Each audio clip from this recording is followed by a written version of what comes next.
આજકાલ વન્ય પ્રાણીઓ જંગલ છોડી શહેરી વિસ્તારમાં ઘૂસી જવાની અનેક ઘટનાઓ સામે આવી છે.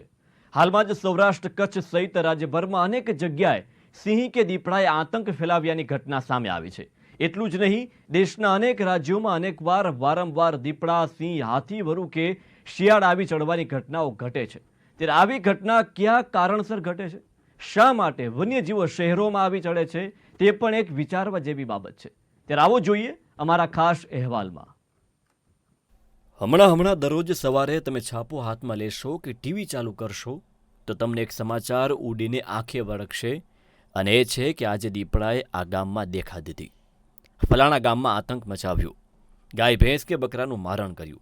એટલું જ નહીં, કેટલાક ગામોમાં તો દીપડાએ માતા પિતા સાથે સૂતેલા બાળકને ઉપાડી જઈ ફાડી ખાધાની કે વાડીએ ભાથું લઈ જતા ખેડૂત મજૂરને ફાડી ખાધાની અનેક હૃદયદ્રાવક ઘટનાઓ સામે આવી છે.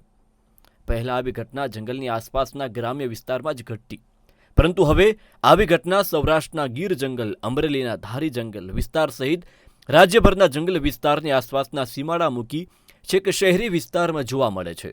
હવે તો વન્ય પ્રાણીઓ જંગલમાંથી 300-400 કિલોમીટર દૂર માનવ વસાહતમાં ઘૂસણખોરી કરતા જોવા મળે છે અને લોકોના જીવ તાળવે ચોંટી જાય છે. શા માટે વન્ય પ્રાણીઓ ઘૂસી રહ્યા છે શહેરી વિસ્તારોમાં? પહેલા માત્ર ગ્રામ્ય વિસ્તારોમાં જ ઘટતી ઘટના હવે શહેરી વિસ્તારમાં કેમ?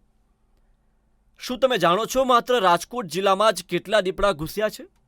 માત્ર દીપડાઓ જ નહીં, હવે તો સિંહોના ટોળા, વરુ, સાપ, શિયાળ સહિતના જાનવરો શહેરોમાં નીકળતા જોવા મળે છે. તાજેતરમાં જ રાજકોટ અને ગોંડલ પંથકમાં દીપડાએ દહેશત ફેલાવી હતી.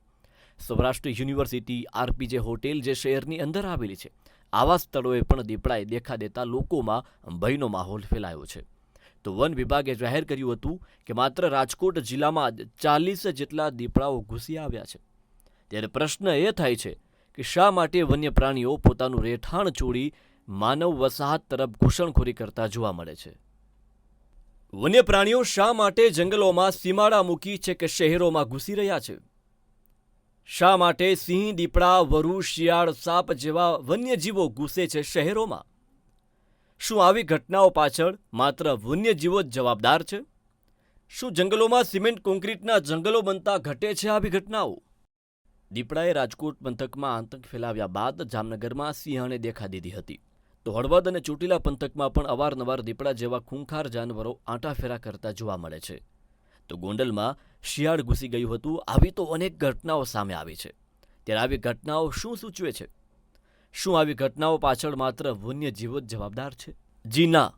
તમે આત્મમંથન કરશો તો ક્યાંક ને ક્યાંક એના માટે મનુષ્ય પણ એટલો જ જવાબદાર છે, અને કદાચ એમાંથી એક મનુષ્ય તમે પોતે પણ હોય તો નવાઈ નહીં. જી હા, આજે પૈસા કમાવાની ગેલછામાં લોકો વન્યજીવોના રહેઠાણો પર કબજા જમાવતા થયા છે.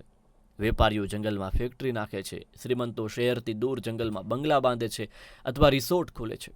આમ વન્યજીવોનું પર્યાવરણ ખોરવાય છે, તેમના અસ્તિત્વનો સંઘર્ષ ચાલે છે. જંગલની આસપાસની ગામડાની વસ્તી રોજ વૃક્ષો કાપે છે. જંગલોમાં સિમેન્ટ કોન્ક્રીટના જંગલો બનતા વન્યજીવો બેબાકડા થાય છે. એણે પણ જીવવું છે ને? શા માટે સિંહ, દીપડા કે તેમના બચ્ચાઓ ટ્રેન હેઠળ કપાઈ મરે છે? શા માટે જંગલનો વિસ્તાર ઘટતો જાય છે? પર્યાવરણને નુકસાન પહોંચાડવામાં કોણ છે જવાબદાર? અનેક વખત જંગલમાંથી પસાર થતી ટ્રેનોમાં સિંહો, દીપડા કે તેના નાના નાના બચ્ચાઓ કપાઈ મરે છે. જંગલના રિસોર્ટમાં આપણે પ્રાણીઓ જોવા જઈએ છીએ, તેના ઢગલાબંધ વધેલા ખોરાક ત્યાં જ ફેંકીએ છીએ. તેઓના મોંમાં પ્લાસ્ટિક, બટાકાની ચિપ્સની થેલી અને અનેક કચરો ઘૂસી જાય છે. Sanitary pad, beer bottle, diaper જેવી વસ્તુઓ પણ પ્રવાસ દરમિયાન રસ્તામાં ફેંકવામાં આવે છે અને પર્યાવરણને નુકસાન પહોંચે છે. જંગલો નાશ પામે છે અને જંગલનો વિસ્તાર ઘટતો જાય છે. ત્યારે લાગે છે કે વન્યજીવો શહેર તરફ આવે છે કે શહેર તેમના કોરિડોરમાં ઘૂસી ગયા છે. વર્ષો પહેલા સિંહ, દીપડા સહિતના પ્રાણીઓ જંગલના કોરિડોરમાં ફરતા હતા. અહીં ગાઢ જંગલો હતા. આજે જંગલોમાં પર્યટકો કે શ્રીમંતોની ટ્રાફિક વધી ગયું. જંગલમાં શહેર બની ગયા અને વન્ય પ્રાણીઓ બીજો માર્ગ લેવો પડ્યો જે શહેરમાંથી પસાર થાય છે.